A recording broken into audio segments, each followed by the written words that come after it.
Introduce Yogacharya Dr. Anand Balyogi Bhavani. He is Director of the Center for Yoga Therapy Education and Research and Professor of Yoga Therapy at the Shri Balaji Vidyapith University, Pondicherry.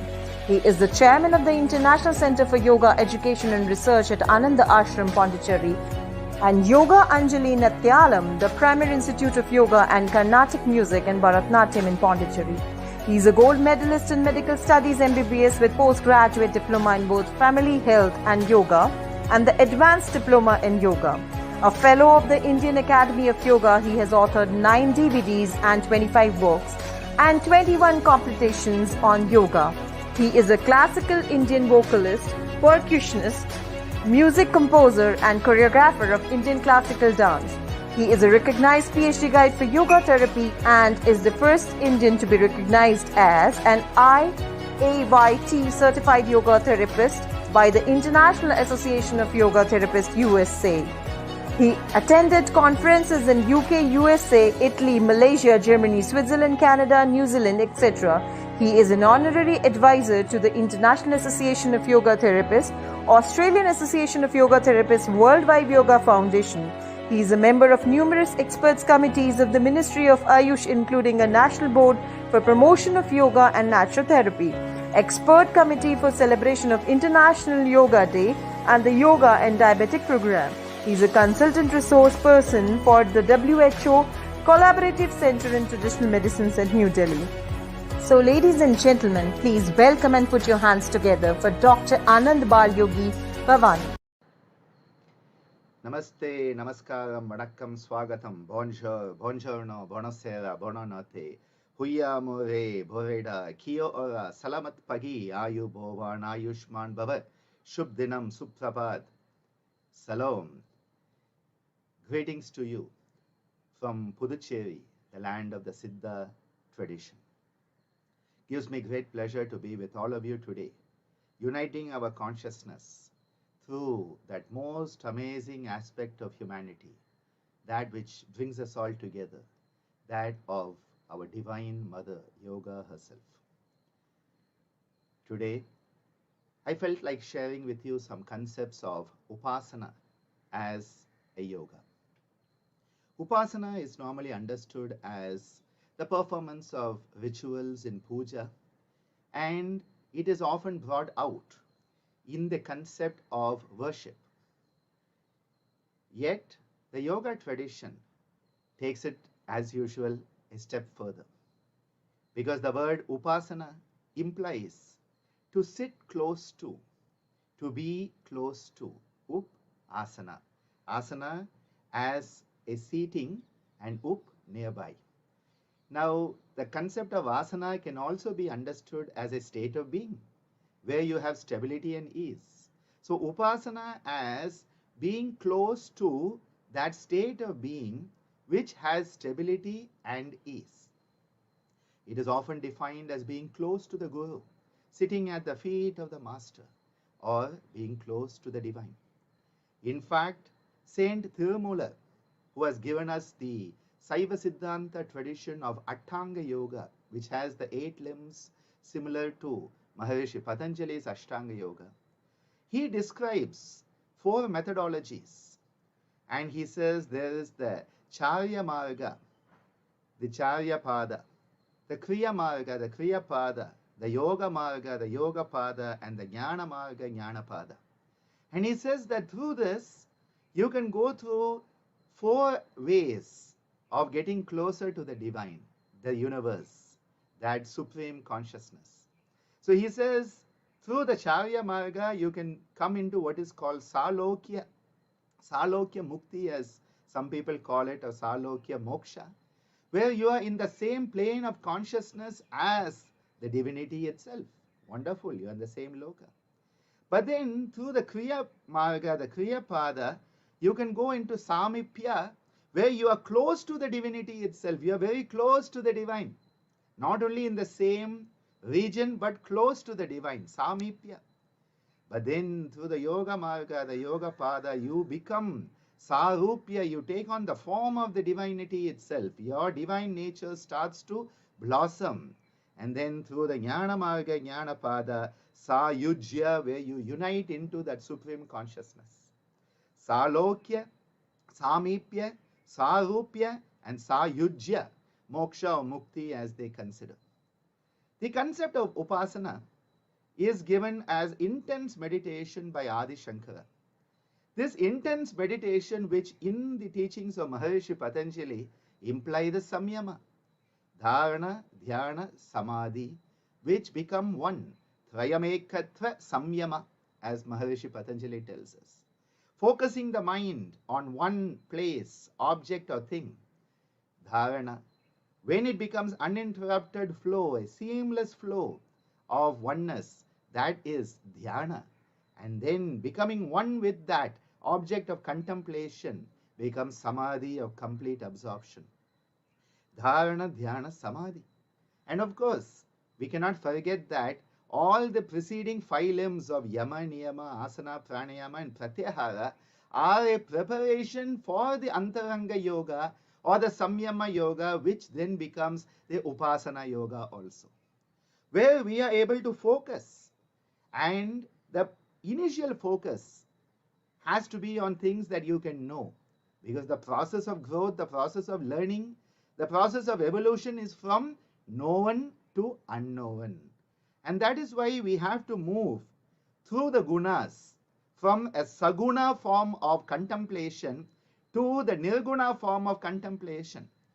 But we are not yet ready for the nirguna contemplation. Hence, the saguna form of contemplation, which becomes its own meditative practice, its own contemplative practice, its own focusing practice, becomes a form of saguna bhakti.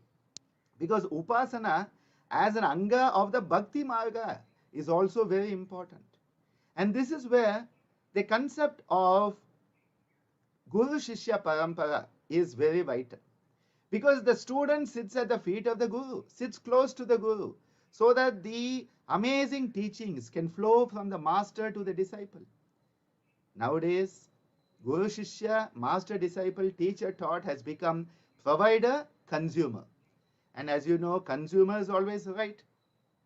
Well, they are not always right.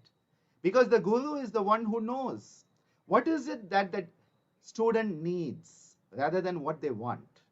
A consumer wants things, but a Guru understands what their Shishya, what their Chela requires to become the best version of themselves and attain Kaivalya, which is the only goal of human incarnation. And this is why Maharishi Patanjali has given us in the concept of Samadhi 2 forms.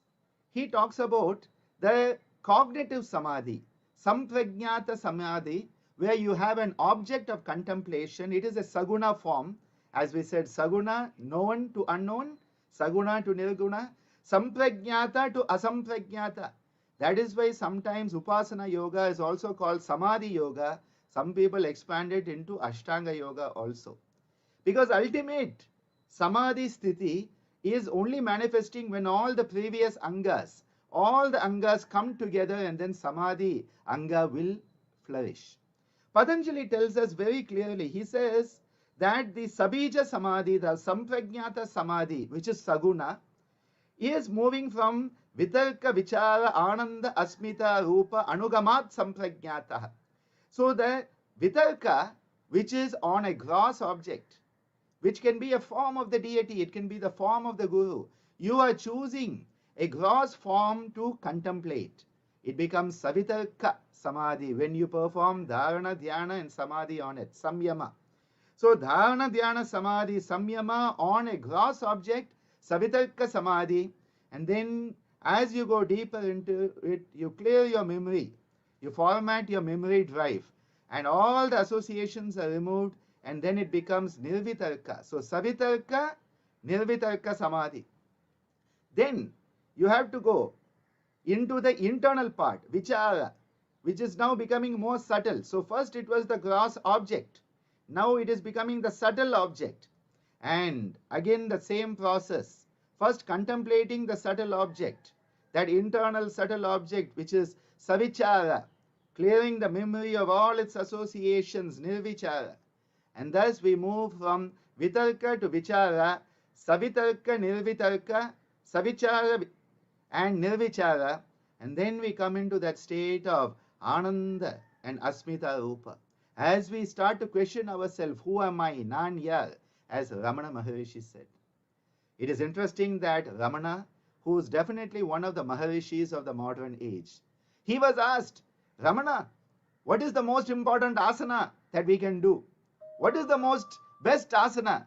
And what did Ramana say? Everybody thought he's going to say Chakrasana, Dhanurasana, Siddhasana, or the popular Shirsasana, Pinchamayurasana, Adho Mukha Shvanasana. Ramana doesn't do that. Ramana says Nididhyasana. Nididhyasana, which is that ultimate state where you are established in the reality, the treasured state of the reality.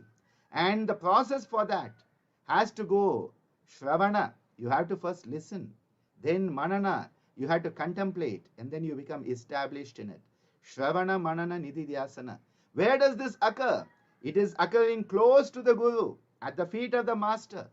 And that is why the Guru Shishya Parampara, where it is a Karna Parampara, from the mouth of the Guru to the ears of the disciple, who then becomes a Guru, and from his mouth or her mouth to the ears of their disciples. And this is how the unbroken chain of the Guru Shishya Parampara has continued for millennia in India. It is vital that the Guru Shishya Parampara is understood. When we sit close to the Guru, we are sitting close to God.